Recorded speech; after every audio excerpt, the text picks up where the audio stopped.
కోట్లాది హిందూ భక్తుల కల అయోధ్య రామ మందిర్. ఇప్పటికే అయోధ్య రామ మందిర్ నిర్మాణం పనులు పూర్తయ్యాయి, ప్రారంభానికి సిద్ధమైంది. ఈ నిర్మాణంలో ప్రతి ఒక్కరు భాగస్వాములు కావాలని కోరుకుంటారు. అలాంటి అదృష్టమే హైదరాబాద్కు చెందిన శరత్ బాబుకు దక్కింది. ఆయన ప్రస్తుతం మనతో పాటు ఆయన అడుగుదాం. మీకు ఇప్పుడు వచ్చిన అవకాశము ఒక అవకాశం కాదు, ఒక అదృష్టం. సో ఎలా అనిపిస్తుంది? నమస్కారం. శ్రీరామ జన్మభూమి అయోధ్య భవ్య మందిరానికి మేము ఈ పనులు చేయటానికి ముందు శ్రీ యాదాద్రి లక్ష్మీ నరసింహస్వామి వారి తలుపులు మొత్తం మేము తయారు చేశాము. ఆ గుడికి చేసిన పనులు చాలా బాగా వచ్చినాయని మాకు పేరు వచ్చింది. బహుశా శ్రీ యాదాద్రి లక్ష్మీ నరసింహస్వామి వారి అనుగ్రహంతో ఆశీస్సులతో మాకు ఈ పని వచ్చిందని అనుకుంటున్నాము. ఆ తర్వాత చాలా పనులు మేము చేశాము. అనంత శేషశయన శ్రీ మహావిష్ణుమూర్తి విగ్రహం తయారు చేశాము. ఇక్కడ శ్రీరాములు వారి విగ్రహం తయారు చేస్తున్నాము. శ్రీ భవ్య మందిరం అయిన శ్రీరామ జన్మభూమి అయోధ్యలో అన్ని రకాల తలుపులు మేము తయారు చేస్తున్నాము. ఇప్పుడు 18 తలుపులు మెయిన్ డోర్లు అంటారు. గర్భగుడి చుట్టుపక్కల మండపాలు అన్నిటికీ మెయిన్ డోర్లు అన్నీ తయారు చేశాము. ఇవన్నీ కూడా నగారా శైలిలో తయారైనవి. సుమారు 60 మంది మా కంపెనీ తరపున కళాకారులు అక్కడే ఉండి తయారు చేస్తున్నారు ఈ తలుపులన్నీ కూడా. ఇప్పుడు రేపు ప్రధానమంత్రి ఓపెన్ చేయబోయేదానికి అన్నీ మా తరపున మా పనులన్నీ కార్యక్రమాలన్నీ పూర్తయినాయి. చుట్టుపక్కల బిల్డింగులకి మేము ఎక్స్ట్రా పనులు చేస్తున్నాము. ఇప్పుడు 18 తలుపులు ఇప్పటి వరకు ఎన్ని తలుపులు పూర్తయ్యాయి, ఇంకెన్ని బ్యాలెన్స్ ఉన్నాయి? రేపు ఓపెనింగ్ కావాల్సినవి మొత్తం పూర్తయినాయి. ఆ తర్వాత బిల్డింగ్ ఇంకా మిగతా ఎక్స్టెండెడ్ గుడి కట్టేటప్పుడు అవసరమైన అన్ని తలుపులు చేయటానికి మేము అక్కడే ఏర్పాటు చేశాము. ఇంకొక సంవత్సరం పాటు పని ఉండొచ్చు. ఇప్పుడు రామ మందిర్లో పాల్గొనాలి చాలా మంది ప్రత్యేకం, మీకు అలాంటి అదృష్టం దక్కింది. సో ఈ టెండర్ ఏ విధంగా దక్కింది?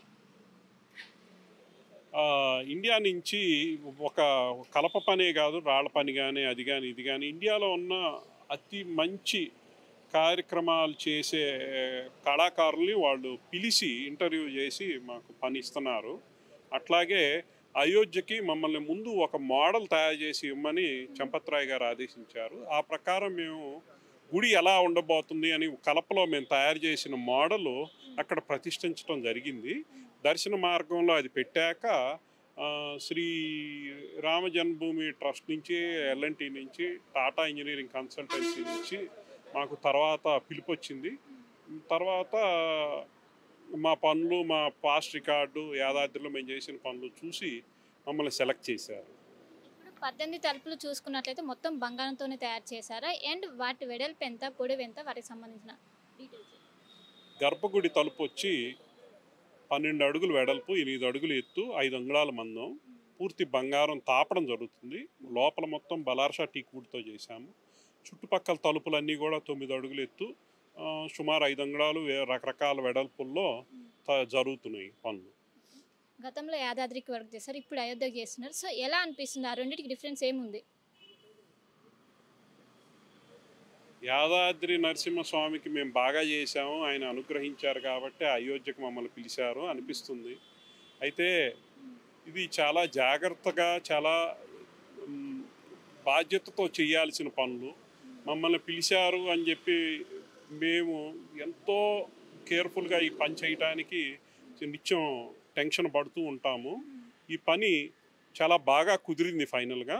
ఇంకా చేయాల్సిన పని ఇంకా చాలా ఉంది, కంటిన్యూగా చేస్తున్నాము. అంటే రోజు ఎంతవరకు చేస్తున్నారు, ఎంతమంది వర్కర్స్ పాల్గొంటున్నారు? 24 గంటలు 2 షిఫ్ట్లో చేసాము మొన్నటిదాకా. ఇప్పుడు కొంచెం పని ఒత్తిడి తగ్గింది. అయితే సుమారు 60 మంది పనిచేస్తున్నారు. సో ఇప్పుడు మన వెనుకున్న ఏదైతే రామ మందిర్ స్టాచ్యూ ఉన్నదో దీని యొక్క ప్రత్యేకత ఏంటి, అండ్ ఇది ఎక్కడ ఉండబోతుంది? అయోధ్యకు తీసుకెళ్తారా? ఇది శ్రీరాములు వారు లంకని జయించాక వెనక్కి అయోధ్య వచ్చేటప్పుడు వారితో ఉన్న పరివారం మొత్తాన్ని 3D ఫామ్లో ఈ ప్రపంచంలో కల్లా 2వ అతిపెద్ద బర్మా టేకు ముద్దులో మేము చెక్కడం జరుగుతుంది. ఇది సగమే పూర్తయింది, ఇంకా పని ఉంది దీనిలో. ఇది ఇక్కడే ఉంది ప్రస్తుతానికి. అయోధ్య నుంచి వచ్చి వాళ్ళకి నచ్చింది అన్నారు. మరి శ్రీరాములు వారు ఎక్కడికి వెళ్ళాలనుకుంటే అక్కడికి వెళ్తారు, మా నిర్ణయం ఏం లేదు. ప్రతి ఒక్కరు అయోధ్య రామ నిర్మాణంలో భాగస్వాములు అవ్వాలనుకుంటున్నారు. సో మీరు అయ్యారు. అండ్ ఏ విధంగా అనిపిస్తుంది, అండ్ ఫ్యామిలీ నుంచి ఎలాంటి రెస్పాండ్ ఉంది? ఓవరాల్గా ఇప్పుడు మీకు వస్తున్న రెస్పాండ్ ఏ విధంగా ఉంది? చాలా అద్భుతంగా ఉంది, చాలా సంతోషంగా ఉంది.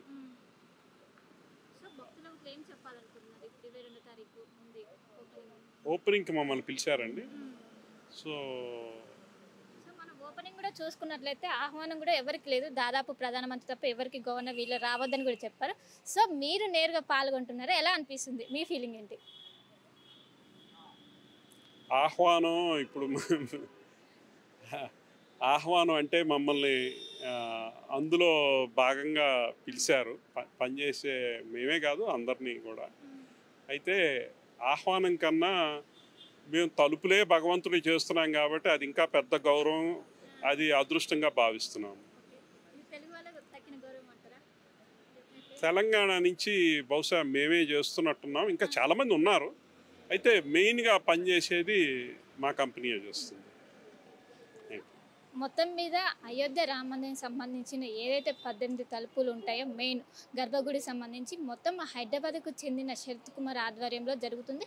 ఇప్పటికే పనులు మొత్తం పూర్తయ్యాయి. ఈ నెల వచ్చే నెల 22న రామ మందిరం ప్రారంభోత్సవం ఉంది. అందులో ఆహ్వానం కూడా అందిందని ఒకవైపు శరత్ బాబు చెప్తున్నారు. అండ్ ఇది దక్కడం తెలుగు వాళ్లకు ఒక తెలుగువాడిగా మొత్తం గర్వంగా ఉందని శరత్ బాబు అయితే చెప్తున్నారు. కెమెరా పర్సన్ వంశీతో కలిసి శిల్ప, RTV. మరిన్ని వీడియోస్ కోసం ఛానల్ ని సబ్స్క్రైబ్ చేయండి, లేటెస్ట్ అప్డేట్స్ కోసం వాట్సాప్ ఛానల్ ని ఫాలో చేయండి అండ్ లింక్ డిస్క్రిప్షన్ లో ఉంది.